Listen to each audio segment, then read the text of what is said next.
All right, welcome back to another episode of Wall Street Rundown. It's Wednesday, May 20th. Man, oh man. I feel like the market has been choppy the past couple of days. We haven't really gone anywhere higher. I mean, today we got a little bit of break today, but overall, if you look at the market since this week started, we have been kind of choppy. So let's break down some of those things. But before we do that, welcome Wale. I got my co-host Wale with me. What's good, Wale? What's up, everyone?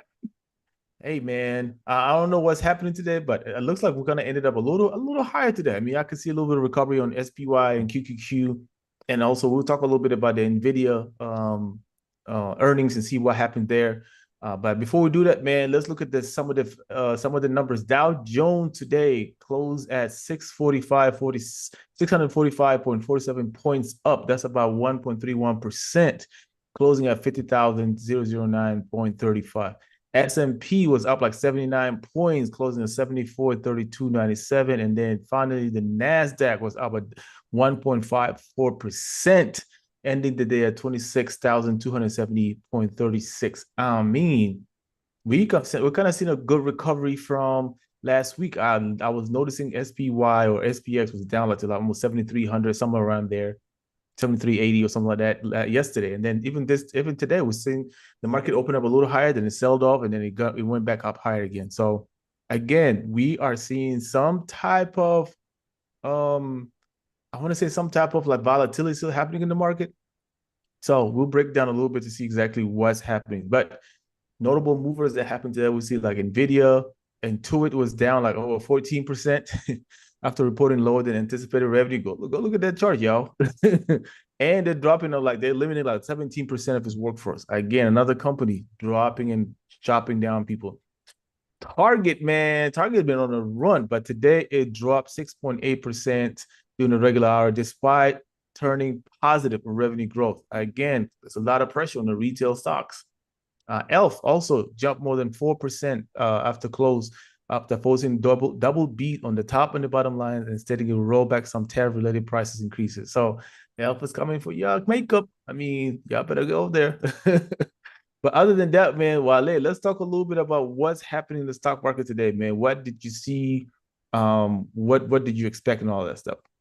Yeah, I think the biggest thing today was bond yields kind of took a break. I think the the bond yields, they're still elevated when you look at kind of where they're trading now compared to where they were maybe about a month or two ago, but Mm-hmm. they took a break today. And I think that did help stocks sort of get a boost.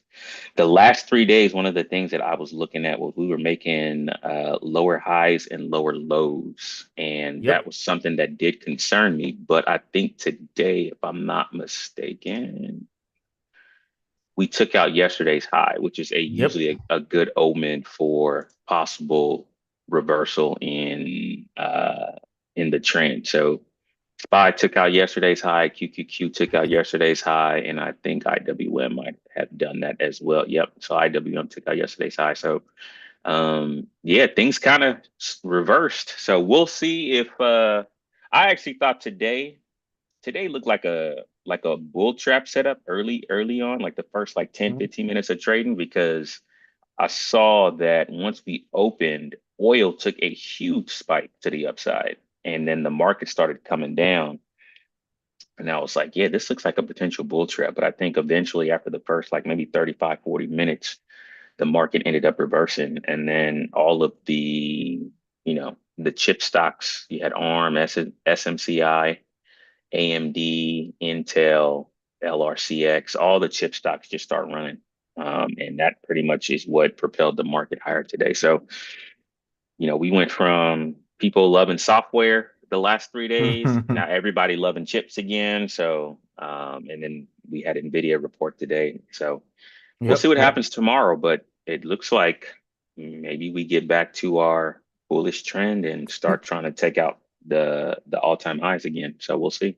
Yep. Maybe we'll get back to our regularly scheduled reversals as usual. So we shall see what happens in stock market tomorrow. And speaking of Nvidia beat Wall Street consensus expectation across all major metrics. I mean, if you guys look at those numbers, those are some crazy numbers. $8.162 billion in revenue, and adjusted EPS of $1.87. And surprise, they also raised their dividend from 0.1 cents to like 25 cents, something like that. So that is, I don't know, man. That's a crazy dividend boost if you ask me, from a penny to 25 cents per share. Yeah, imagine if you got a million shares, you're gonna make some good money, man. But overall, man, revenue 81.62 billion versus 78 billion estimated. That's 85% year over year. Company's growing like almost damn near 100% so far. Adjusted EPS came at $1.87 versus $1.76. Gross margin climbed to 75% from 60% a year ago. And get this, Q2 revenue guidance estimated at $91 billion. I mean, they give a good guidance. But surprise though, stock's gonna down a little bit. I mean, we seen some sell off a little bit. I know we talked about this a lot before. When you start making some good numbers, investors expect even way, way bigger numbers from you. So let's break down NVIDIA earnings, Wale, and let's get your opinion on it. Yeah, so at this point, my question is, what do you want NVIDIA to do at this point? Where do you go from here? Like what do you want NVIDIA to do? Um, I mean, the expectations of what people are expecting this company to do are set so high, and yet they continue to exceed them, which is crazy because you're hearing more and more about other names that are competing in their space. AMD, you got Mm-hmm. Cerebras now, right? Like there you got Google competing in their space. But Mm-hmm.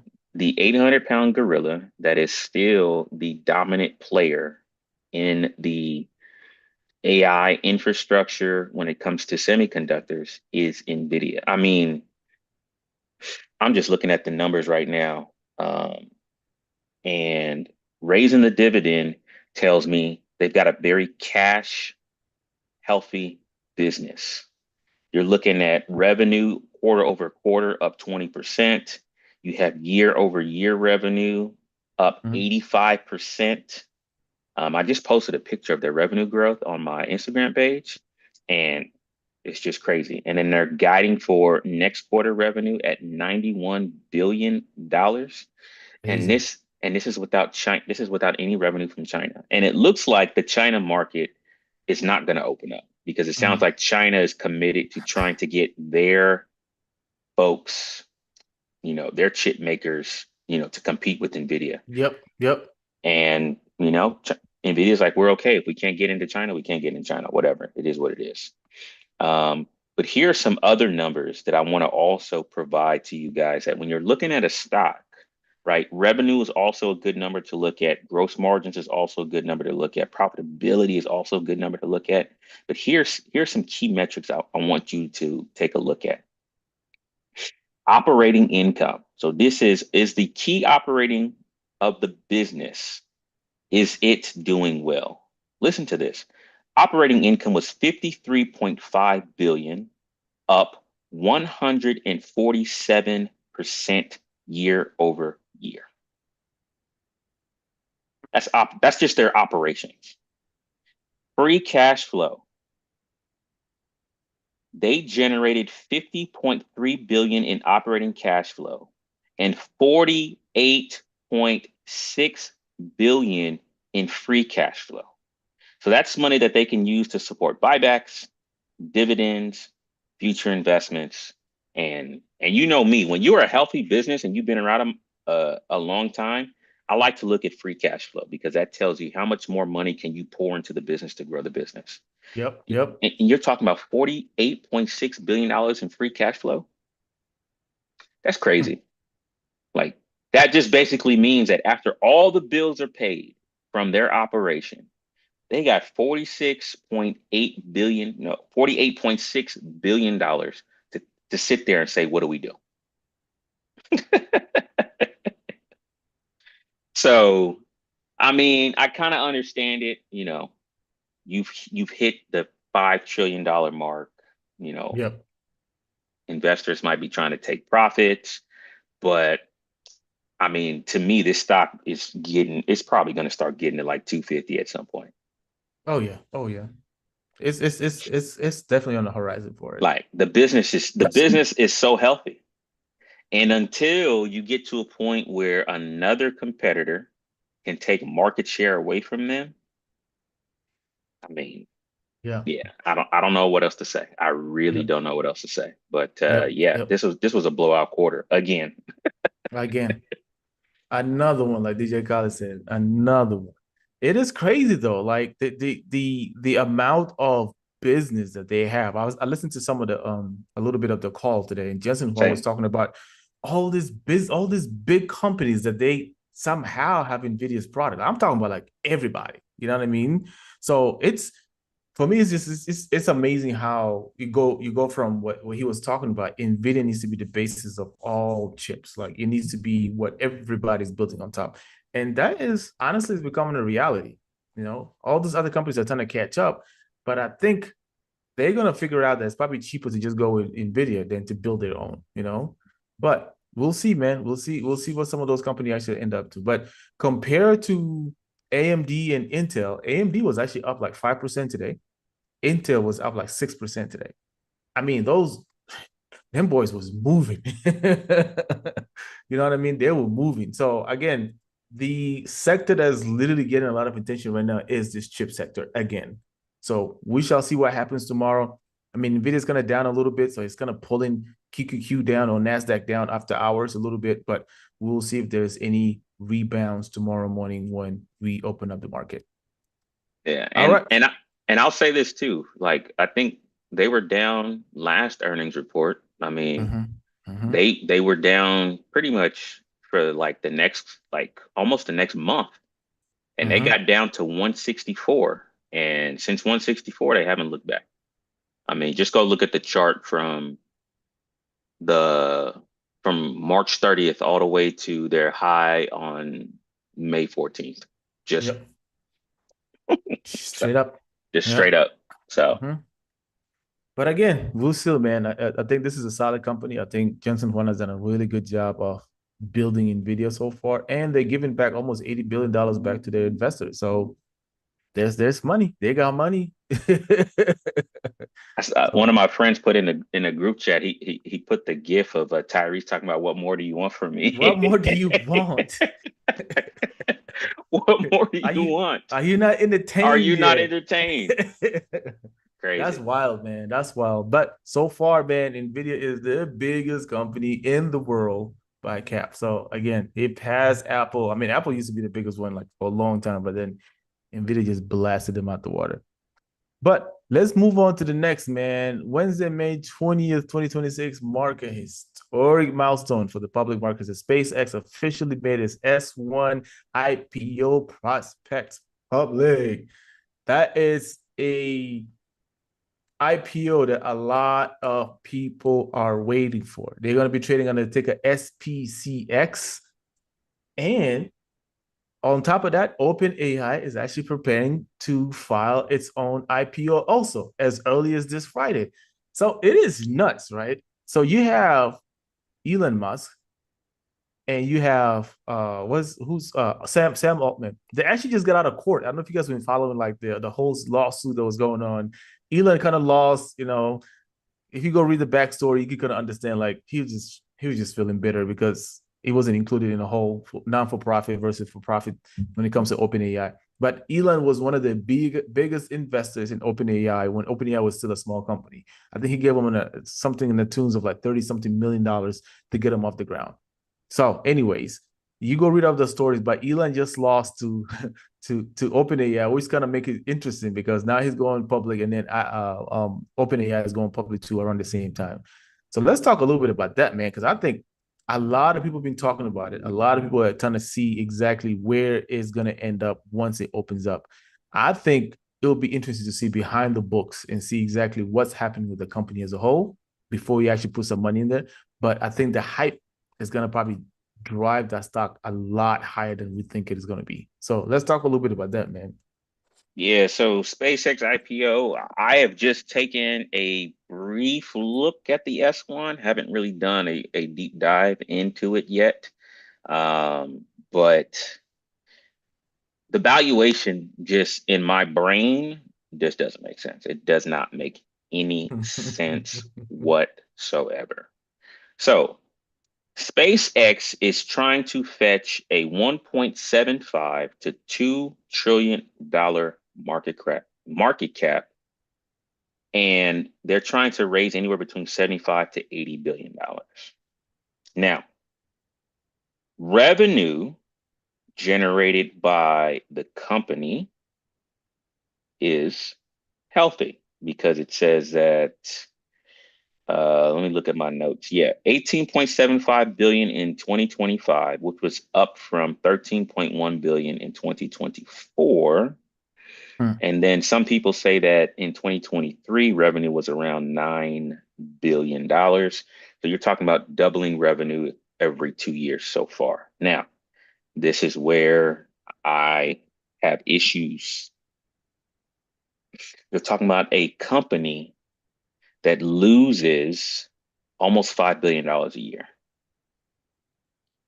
So from a GAAP, so GAAP, General Acceptable Accounting Practices method, you're losing $5 billion, but you're trying to tell me you're a $2 trillion company?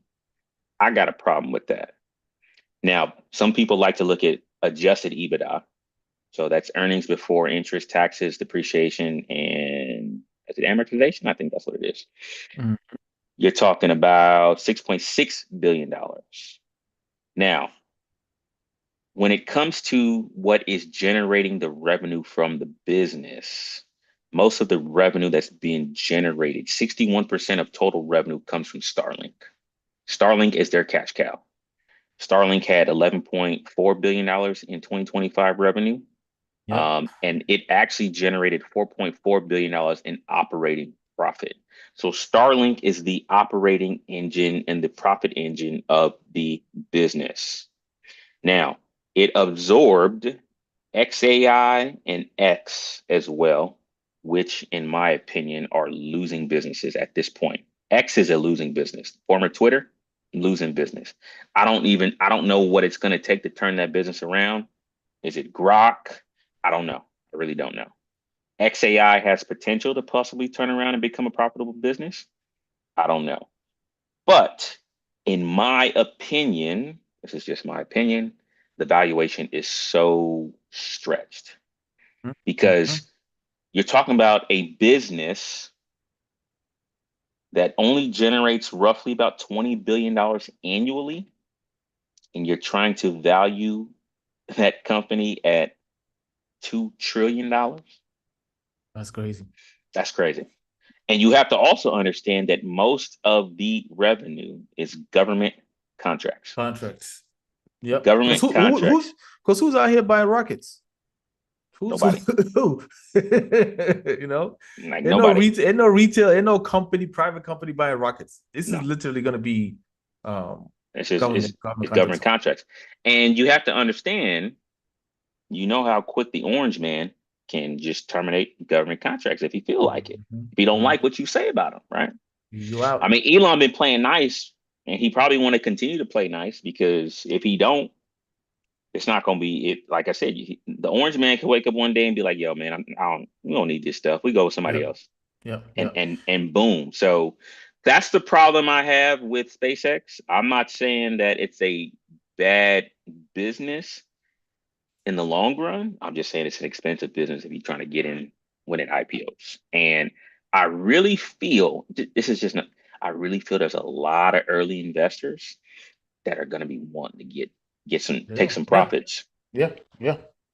When that time is up, I think a lot of them are going to pull out. Yeah, They're gonna I take some think profits and go sail up to the sun somewhere. yeah, I think when the lockups start to expire and early investors need to get out, I think that they're going to take the opportunity. That's just my opinion. Now, would I bet against Elon Musk long term? Probably Mhm. not, because I kind of I saw what he did with Tesla Yep. when Tesla wasn't profitable, when people were telling that Tesla was going to go bankrupt. I saw what he eventually did. He turned it around. He's a very Hmm. smart man. My only thing is I would not pay this valuation Yep. for.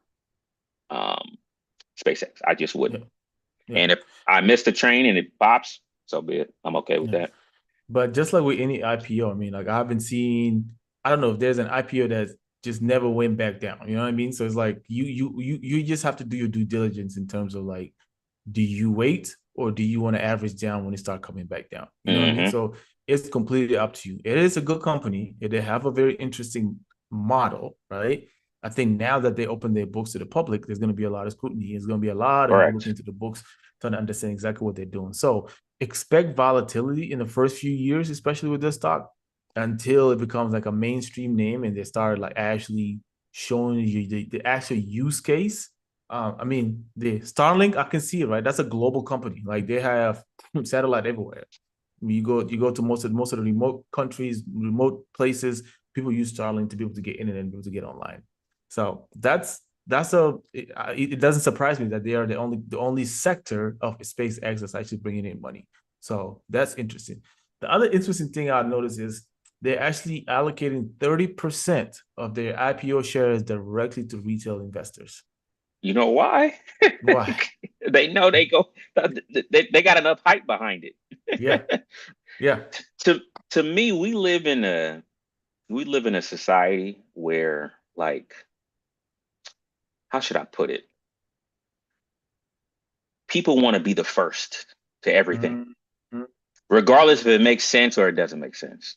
Yep. People want to just be the first. I want to be the first. I mean, you saw the line for the AP Swatch, The like, watches, oh, yo, that was crazy. so if you can get online and be like, yo, I got SpaceX at the IPO price, like, people want to, Yeah. like, It's I about think so it's about I flexing basically. yeah, I think it if I were Elon, I'd do that too.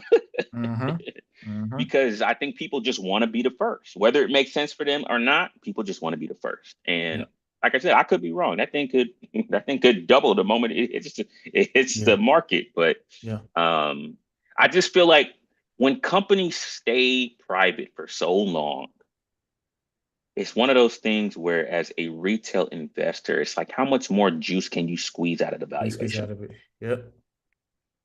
Like, what are you Mm-hmm. left with? Like, has all the money already been made? Yeah. So that's the question I have with fetching a $2 trillion valuation for a business that loses $5 billion a year. Like, that Yeah. does it. The math ain't mathing to me. So Yep. Yep. So we shall see, man. So when the IPO comes, keep an eye on it. Like I say, if you like the company, if you like the business, the model, how it operates, if you like the CEO, I'll say go ahead and figure out where do you want to get in. Do you want to get in at the IPO number, or do you want to kind of wait for a little bit, or do you want to average down as it comes back down? But overall, this is going to be probably a long-term hold as a trader if you want to trade this. Now, I don't know when the options market usually open. I think it's usually open like 2 weeks after or a week after. But again, we shall see. There's going to be a lot all of it's, it's, volatility. it's, it's going to be a couple of days because Cerebrus options already hit the market. Damn, that was quick. Yeah, they hit the market on Monday. Sheesh. They're trying to get that. They're trying to get that trading money.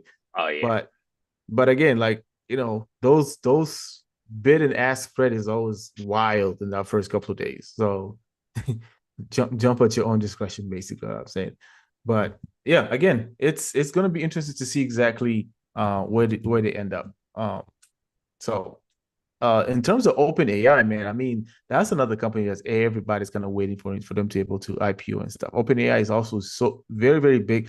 The only thing with open AI that's probably going to hurt them is if Anthropic decided to be like, you know what, we actually going to IPO too. You know what I mean? Like if they throw that curve at OpenAI, I think they're gonna devalue that company really quick. So Hmm.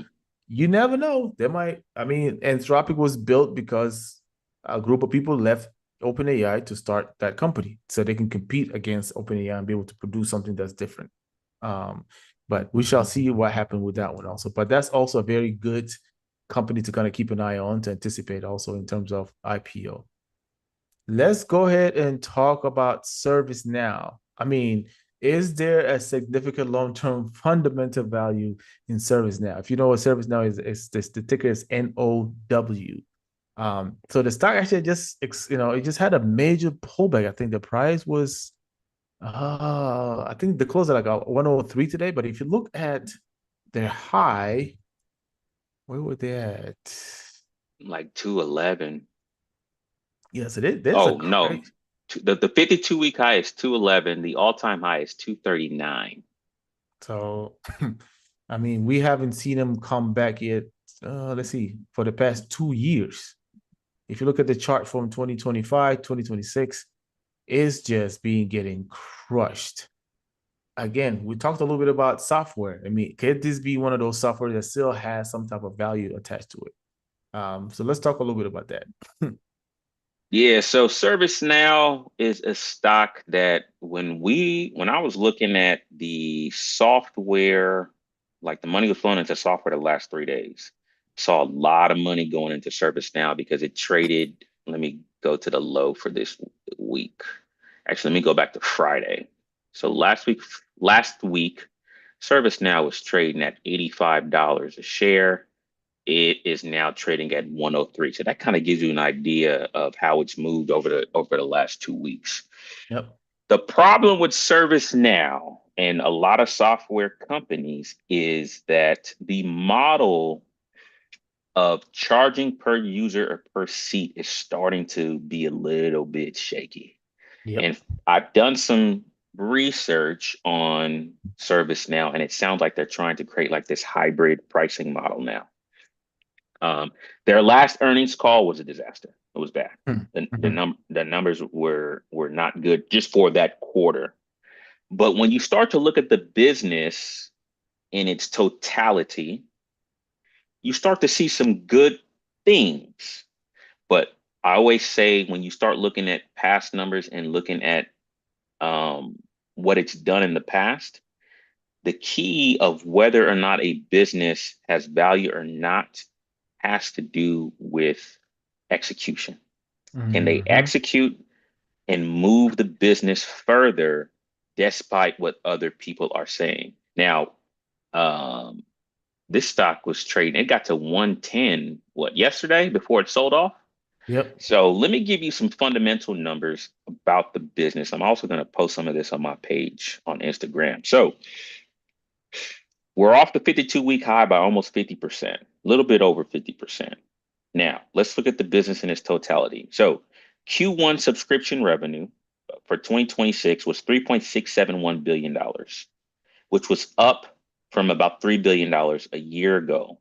Total revenue for the company was 3.7 billion versus 3.08 billion year over year. So the revenue is growing within the business. Now, margins and cash flow are also strong. So you're talking about non-GAAP operating income of $1.19 billion, 32% non-GAAP operating margin, and $1.665 billion in free cash flow, which is 44% free cash flow margin for Q1. So strong free cash flow, meaning that they have enough extra money at the end of the quarter to help reinvest in the business. They also have a very high retention rate for their customers and high reoccurring revenue. So that's also good. For if you're a SaaS company, you don't want your customers to leave. You want them to continue to Coming back. pay for the business. Yep. Now, when they gave Q2 guidance, they said they gave revenue guidance of 3.81 billion to 3.82 billion with a 21% to 21.5% currency growth and guidance of 19. So this is their currency growth. I don't want to see currency growth. Forget that. Yeah. So one of the things that helps that hurts their business is can they get over the hurdle of being a per user per seat subscription model? Can they get over that? That is yet to be seen. It is yet to be seen. And it says that if they have pricing power, and one of the things I also heard them talk about, along with their partnership with NVDA, is that they're getting into security, which is interesting. Because what have I always said? I always said that one of the biggest mission critical parts of the AI build out is cybersecurity. It's one of the most important pieces. And they said that they're getting into security. I didn't hear all the details of what type of security or what he was getting specifically, into, but that's a very interesting pivot for them. So I'm trying to find out, are they looking to acquire a security company or are they building some better security, like I don't know what you call it in SaaS, but like workflows that will help their business? That when I heard that, that gave me a very compelling um, use case that hmm, security is now entering into their business because we saw what a lot of the cybersecurity companies have been saying about how security, is important and how AI is creating more, it's kind of creating more work for them to do, right? So Datadog talked about that. I think Fortnite talked about that, and Palo Alto Networks is now trading at an all-time high. So happy about that. So that's a very interesting pivot that gives me a compelling case about why ServiceNow may be able to turn the business around. But I will say it again, it's all about execution moving forward. So something to think about. When I see a stock that's that far off the all-time high, it's worth a look, in my opinion.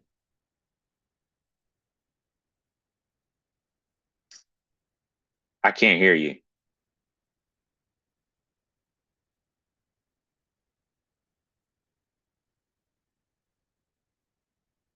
Is it me?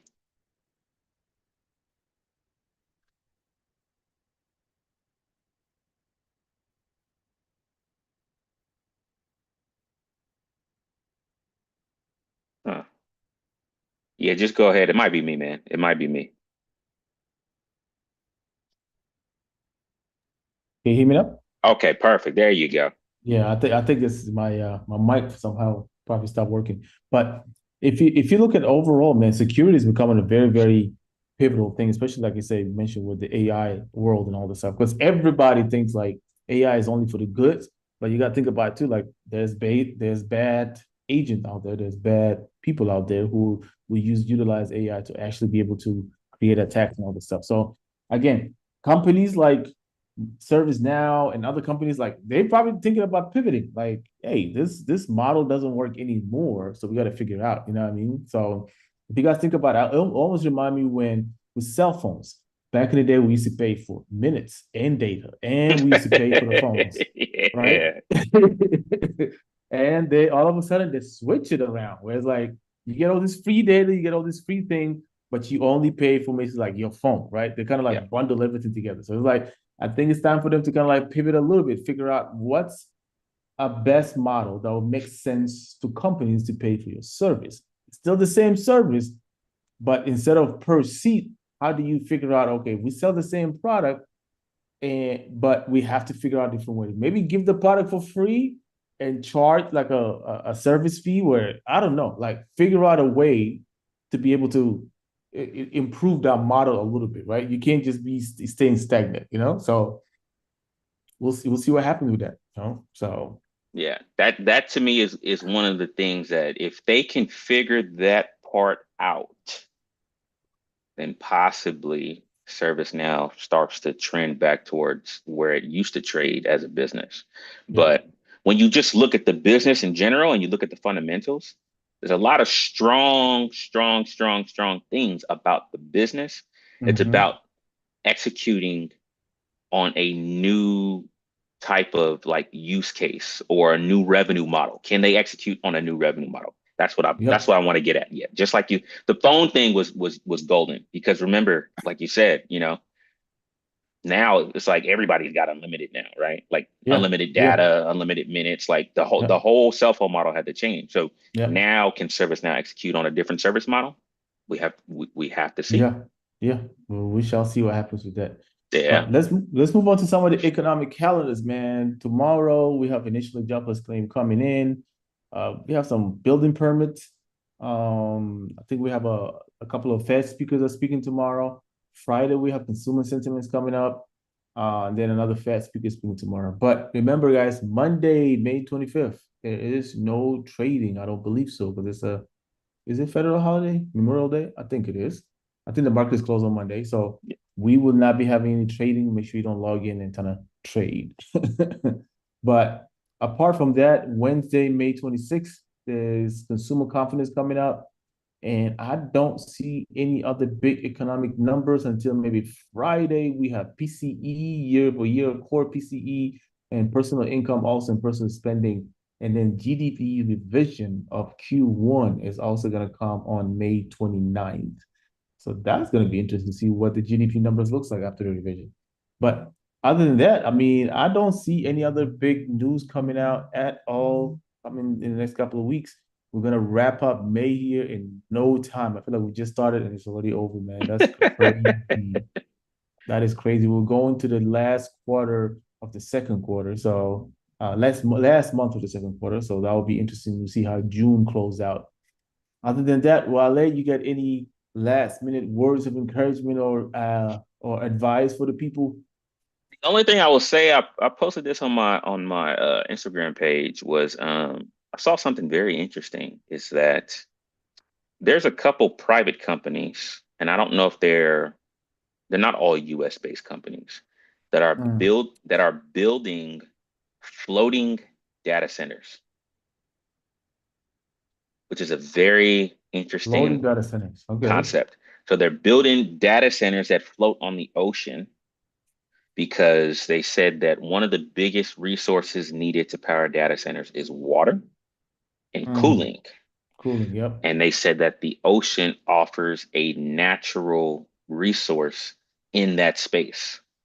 So they're Hmm. using the ocean's natural resources to power data centers. And the four businesses that are sort of spearheading this, if I can find it again, I don't know how to pronounce this, but it sounds like Nautilus Data Center Technology, Keepel Data Centers, MOL plus Hitachi, and Panthacella.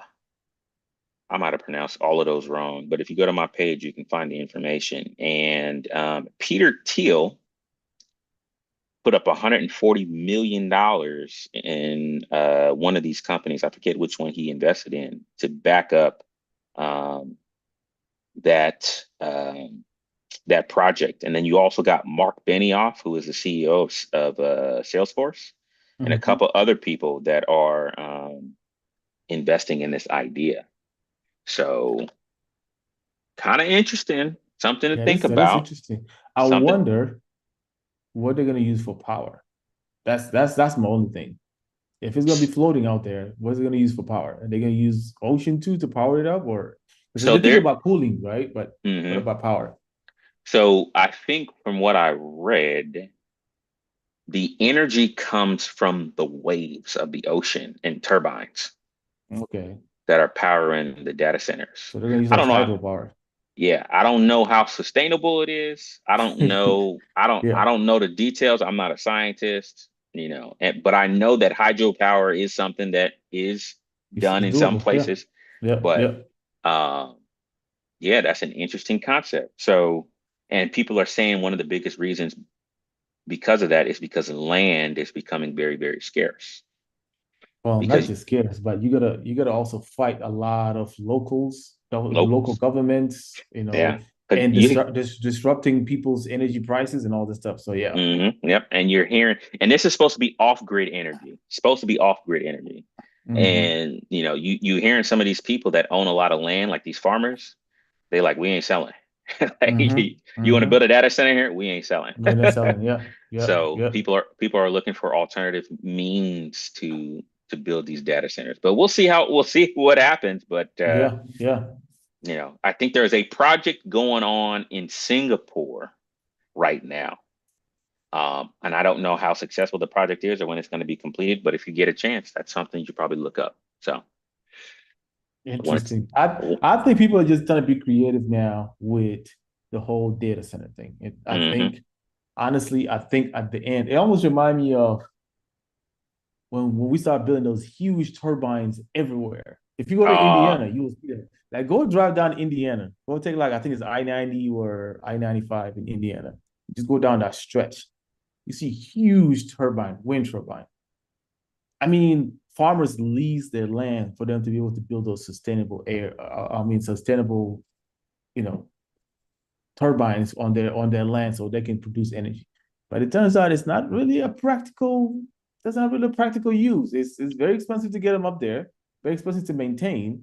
And on top of that, some of them you do need oil to run them. So what's the point hmm. of having them if you still need some oil to put in them to run them? You know what I mean? So again, this just remind me of like everybody's not trying to come up with different ideas on where to solve this issue. And I'm going to keep going back to the story we've been telling. We need an additional way of generating power. That's going to be the solution. It's not going Yep. to be let's put them off grid, let's go to the moon, let's go to the stars. All that is cool and all, but the logistic to get that is going to be a lot more expensive than it's just like, hey, let's just invest money into making sure we have good addition to the energy that we have right now, right? Correct. So Correct. I think that story for me is still intact. I'll keep preaching that until the day you guys see that nuclear is actually running this thing for us. But with that being said, man, any And other last I minute was, words? I was gonna add the biggest thing, the biggest solve in this whole dynamic is off-grid energy. Energy. Yep. If you can solve that problem, that is a multi-billion dollar Billion. problem. Mm-hmm. And I think we talked about CEG, right?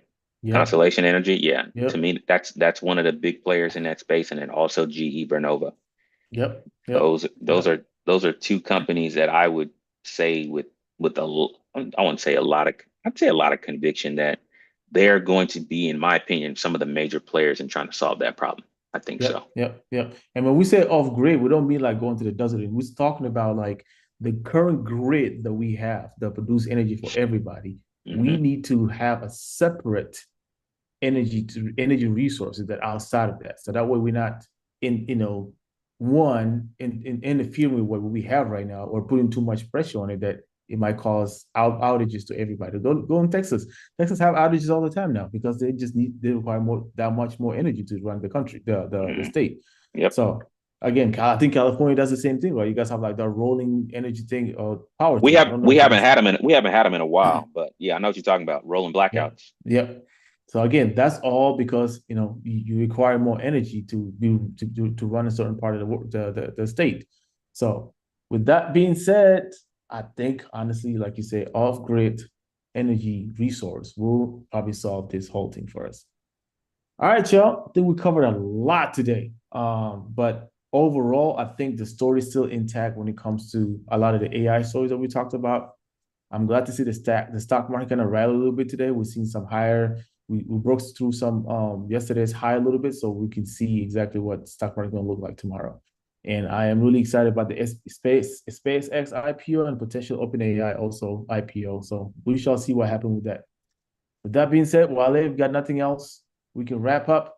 All right, guys, this has been a Wall Street Rundown. We'll see you guys next time. See you guys Friday.